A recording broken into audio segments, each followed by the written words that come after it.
ओम नमो भगवते वासुदेवाय। ध्रुव चरित्र।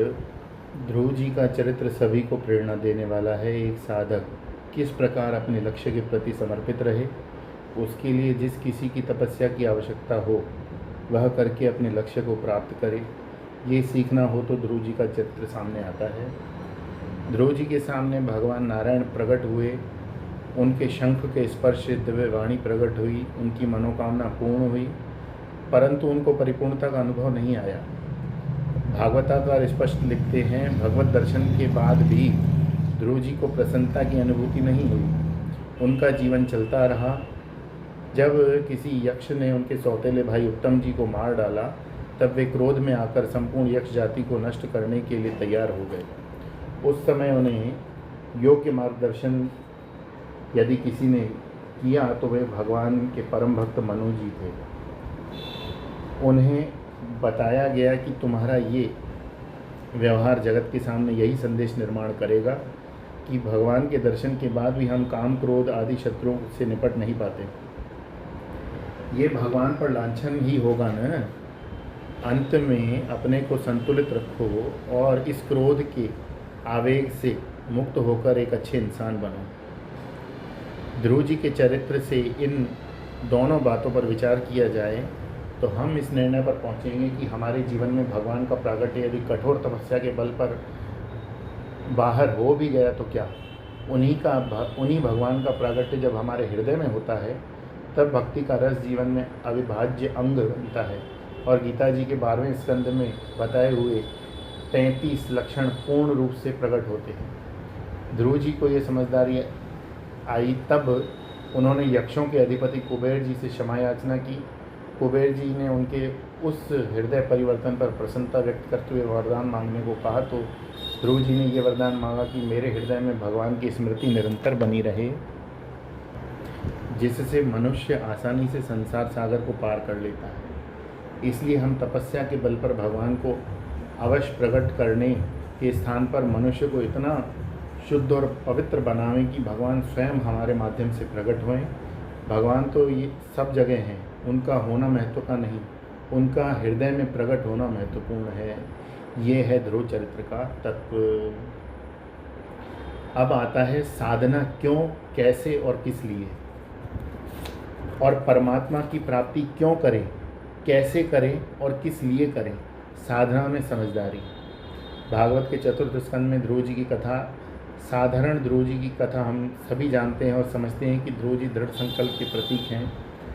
दृढ़ संकल्प विशेष रूप से अर्थ पुरुषार्थ अर्थात धन और उच्च पद ऐश्वर्य आदि के लिए परम आवश्यक है। इस दृष्टि से अर्थ पुरुषार्थी के आदर्श हैं ध्रुव जी।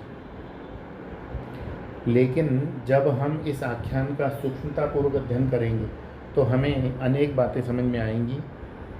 यदि सीख लेने के उद्देश्य से हम उनका अध्ययन करेंगे तो हमारी दृष्टि में महान परिवर्तन आएगा।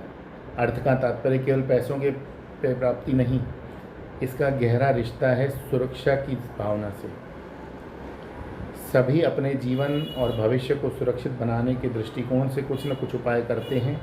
यही है अर्थ पुरुषार्थ। एक व्यक्ति किराए के घर में भी सुखपूर्वक रहता है, दूसरा सोचता है कि अपना घर होना चाहिए, तीसरा सोचता है कि अपना घर बहुत छोटा है, बड़ा होना चाहिए, चौथा सोचता है कि जब हम गोवा जाते हैं तो होटल में रहना पड़ता है, वहाँ भी एक घर ले लेना चाहिए, पाँचवें को हर महानगर में एक एक घर की आवश्यकता का अनुभव होता है।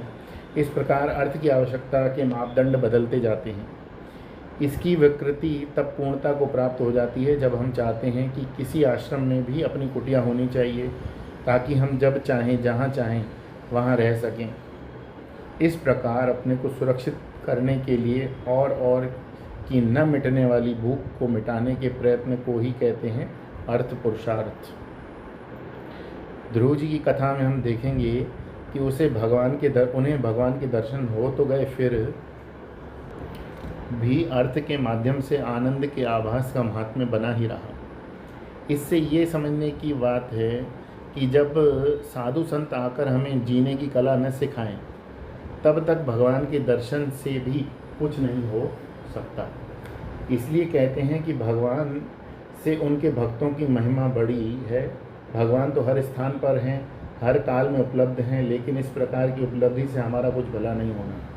हमारा भला तो तभी होता है जब गुरु महाराज उस परमात्मा की पहचान हमें आत्मा रूप से करा देते हैं। तभी अर्थ, धर्म, काम और मोक्ष, इन चारों पुरुषार्थों के परे जाकर हम भगवान की भक्ति में ही कृतकृत्यता का अनुभव करते हैं। राजा उत्तानपाद की 2 पत्नियां सुनीति और सुरुचि। राजा को सुरुचि ही प्रिय थी, सुनीति नहीं। सुरुचि का पुत्र था उत्तम और सुनीति का पुत्र था ध्रुव जी। हमारे शास्त्रों में 2 मार्ग बताए गए, प्रेय मार्ग और श्रेय मार्ग। प्रेय मार्ग पर चलने का अर्थ है सुरुचि के वश में होना। सुरुचि का तात्पर्य है जो मुझे अच्छा लगे मैं वही करूँगा।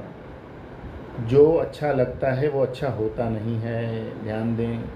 जैसे कुछ लोग कहते हैं, स्वामी जी जब तक गुस्सा ना आए, गुस्सा ना करे तो काम होता नहीं। ऐसे लोगों को क्रोध करना अच्छा लगता है, लेकिन क्रोध कभी भी अच्छा होता नहीं है। सुनीति का अर्थ है श्रेय मार्ग। हमें अच्छा लगे या ना लगे, लेकिन जो योग्य है वही करना है। इस प्रकार की भावना रहे तो समझना कि सुनीति प्रिय है। साधारण व्यक्ति तो सुरुचि के ही पीछे रहेगा। सुनीति उसे अच्छी नहीं लगती। सुनीति का पुत्र है ध्रुव, अर्थात जो हिलता नहीं, जो अडिग रहते हैं। सत्पुरुष सुनीति का सहारा लेते हैं, उससे जो संतान पैदा होती हैं वो हैं ध्रुव। इसलिए सुनीति पर चलने वाला पुरुष हमेशा डटा रहता है। उसको जगत की कोई भी परिस्थिति, व्यक्ति हिला नहीं सकते। उत्तानपाद का अर्थ है सर्वश्रेष्ठ पद वाला, अर्थात मनुष्य। एक बार की बात है, राजा उत्तानपाद उत्तम को गोद में लेकर बैठे हुए थे। उसी समय पिता की गोद में बैठने की लालसा से ध्रुव जी वहाँ आ गए, लेकिन सुरुचि के भय से पिता ने ध्रुव के प्रति कोई स्नेह नहीं दिखाया जैसा कि उसे दिखाना चाहिए था। माता पिता के संबंध में मातृदेवो भव, पितृदेवो भव इत्यादि बड़ी बड़ी बातें केवल बच्चों को बताने भर की हैं, लेकिन हमने तो माता पिता का व्यवहार अनेक स्थानों पर इतना राग द्वेषपूर्ण पाया कि कल्पना भी नहीं की जा सकती। ये आजकल के व्यवहार में आता है। उनके बच्चे उनका अनादर करेंगे। हम जो उदाहरण देते हैं वे काल्पनिक नहीं हैं, आंखों देखे हैं। एक बार एक व्यक्ति मेरे पास आए, 2 बच्चों के पिता थे। उन्होंने कहा, स्वामी जी मेरे पिताजी मेरी पत्नी और बच्चों को प्यार नहीं करते, लेकिन मेरी बहन उसके पति और बच्चों पर बहुत लाड दुलार करते हैं। यदि मेरे बच्चों को कभी कुछ देते भी हैं तो घटिया होती है, लेकिन मेरी बहन के बच्चों को बढ़िया ही देते हैं। बच्चे तो बच्चे ठहरे, एक दूसरे को दिखाएंगे कि हमारे दादाजी ने, हमारे नाना जी ने क्या दिया। अब मेरे बच्चे बड़े हो रहे हैं, अब सब समझ रहे हैं, अतः वे स्पष्ट कहते हैं कि दादाजी का व्यवहार बहुत भेदभावपूर्ण है, इसलिए हम उनके घर नहीं जाएंगे। मैं क्या करूं? बच्चों को बांध कर थोड़ी ले जाया जा सकता है। अब आप सोचिए कि जिस व्यक्ति के बेटे के मन में ऐसी भावना है, वो अपने पिता का आदर कैसे करेगा? यही है दुनिया जो हम प्रतिदिन देख रहे हैं। बड़े यदि बच्चों के साथ योग्य व्यवहार नहीं करते, उन्हें जो प्यार, सम्मान, स्नेह देना चाहिए, उसमें भी राग द्वेष की भावना रखते हैं, तो रिश्तों के बिगड़ने के लिए दोषी किसे ठहराया जाए?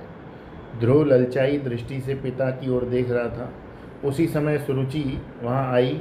उसने ध्रुव को बड़े कटु शब्दों में कहा, ध्रुव तुम भले ही अपने पिता की संतान हो, लेकिन उसकी गोद में बैठने के अधिकारी नहीं, क्योंकि तुम्हारा जन्म मेरी कोख से नहीं हुआ। तुम पिता की गोद में बैठना चाहते हो, तुम्हें मेरी कोख से जन्म लेना होगा। इसके लिए तुम तपस्या करो और भगवान से प्रार्थना करो कि हे भगवान, सुरुचि माँ के गर्भ में डाल दो, ताकि मुझे पिता की गोद में बैठने को मिले। ध्रुव जी ये सुनकर बड़े दुखी हुए। ओम नमो भगवते वासुदेवाय।